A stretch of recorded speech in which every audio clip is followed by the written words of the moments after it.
In 1936, America's passenger railroads were dying. Automobiles had stolen their riders. Airlines had stolen their prestige.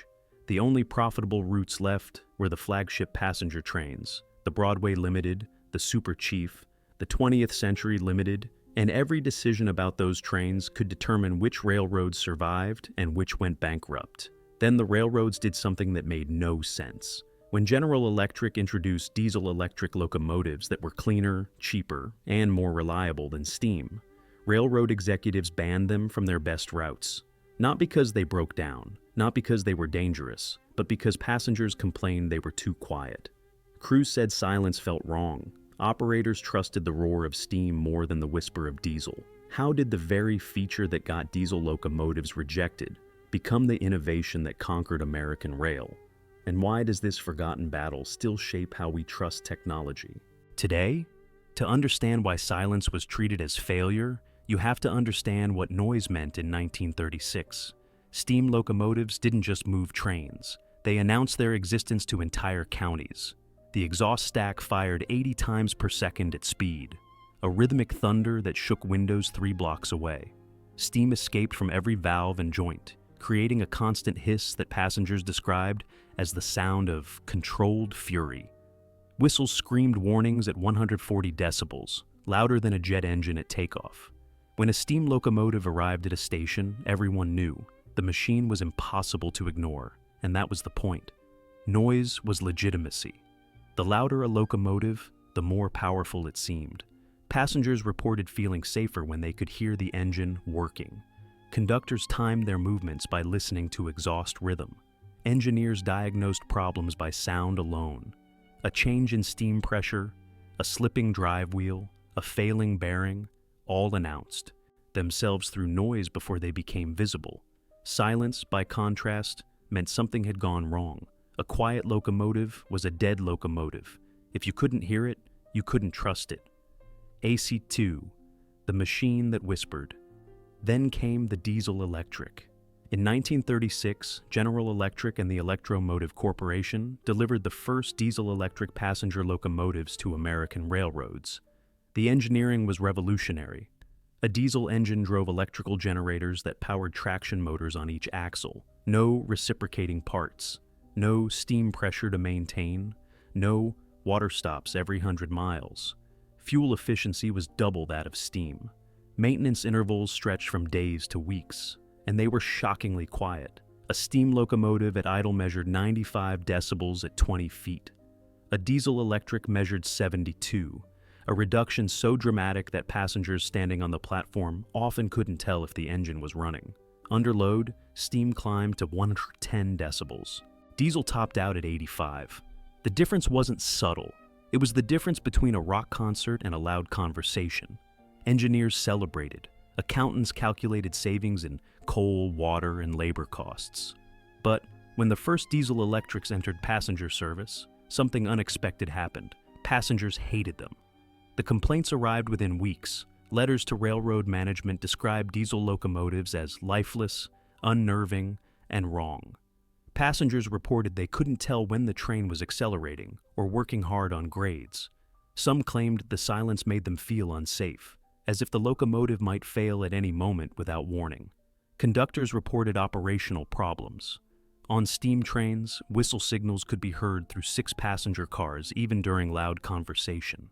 Diesel whistles, powered by compressed air instead of live steam, were quieter and harder to hear. Crew communication suffered. In one documented incident on the Burlington Railroad in 1937, a conductor missed a whistle signal because passengers talking in the car drowned it out. Railroad management responded decisively. They restricted diesel use. Internal memos from the Pennsylvania Railroad, the New York Central, and the Santa Fe, America's 3 most prestigious passenger carriers, reveal a pattern. Diesel electrics were permitted on secondary routes, branch lines, and freight services. But flagship trains, the routes that defined each railroad's identity, remained steam only by executive order. The justification was always the same: passenger preference and operational tradition. The Burlington Railroad went further. After complaints about their diesel-powered Zephyr streamliner, they commissioned a study in 1938 asking passengers what they wanted in a train. The top answer wasn't speed or comfort, it was the sound of power. Diesel locomotives had solved an engineering problem, but they'd created a psychological one. They were too different, and difference felt like danger. ACT-4, when quiet became mercy. Then the world went to war, and everything changed. In 1942, the U.S. Army began converting passenger trains into mobile hospitals to transport wounded soldiers from ports to inland medical facilities. These trains carried men with shrapnel wounds, burns, traumatic amputations, and what military doctors called battle fatigue, what we now recognize as post-traumatic stress disorder. And the Army discovered a problem. Steam locomotive noise was triggering trauma responses. Medical reports from military hospital trains documented patients experiencing elevated heart rates, anxiety attacks, and severe distress when steam locomotives started, stopped, or blew whistles. The thunder of exhaust reminded soldiers of artillery. The screaming whistle sounded like incoming shells. One Army medical officer wrote in a 1943 report that the violent noise of steam traction creates an environment directly opposed to patient. In his recovery, the Army made a request: assign diesel-electric locomotives to hospital trains. Railroads complied. Suddenly, the same executives who had banned diesel from passenger routes were prioritizing it. The same silence that passengers had rejected as wrong was now requested as therapeutic. Diesel electrics pulled military hospital trains across the country throughout the war, not because they were tolerated, but because they were preferred. Wounded soldiers weren't complaining about silence. They were grateful for it. When the war ended in 1945, something remarkable happened. The railroads that had rejected diesel-electric locomotives reversed course completely. Passenger service advertisements from 1946 and 1947 suddenly highlighted whisper-quiet diesel power as a premium feature.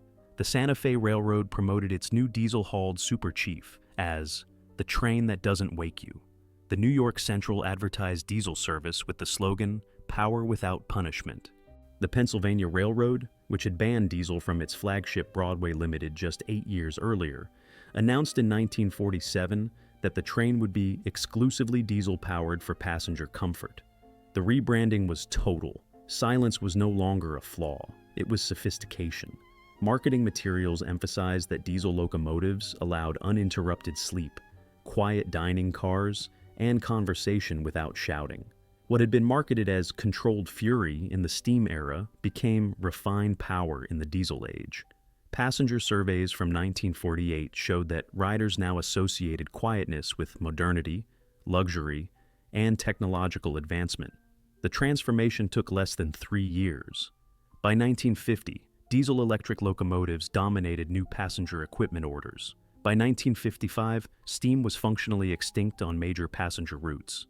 The last steam-hauled flagship train, the Norfolk and Western's Powhatan Arrow, made its final run in 1959. Silence hadn't just won, it had redefined what power was supposed to sound like. 8-6, the Superpower. But the victory went beyond railroads.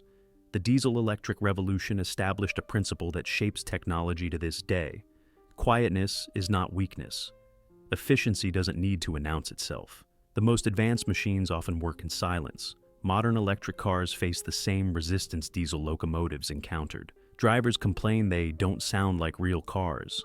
Pedestrians say they feel unsafe because they can't hear them coming. Regulators now require electric vehicles to emit artificial noise at low speeds, not because silence is dangerous, but because humans expect machines to be loud. Autonomous vehicles trigger similar distrust. The absence of engine roar, the quiet hum of electric motors, makes people question whether the vehicle is truly in control. We've inherited the same instinct railroad passengers had in 1936. If we can't hear it working, we don't believe it's working. The diesel-electric story reveals an uncomfortable truth about innovation. Technical superiority isn't enough.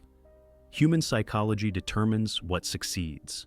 And sometimes, the most powerful feature of a new technology is the one people initially fear the most. Diesel locomotives weren't rejected because they failed. They were rejected because silence felt wrong, until circumstances forced people to reconsider what wrong meant. A world war, wounded soldiers, and the desperate need for comfort transformed a liability into a luxury. Today we face the same challenge with every quiet innovation. Electric engines, AI systems that work invisibly, machines that solve problems without fanfare. Progress doesn't always sound like we expect. Sometimes it whispers. The railroads learned this the hard way. They banned the future because it didn't sound like the past. Then they discovered that silence wasn't the absence of power. It was power perfected.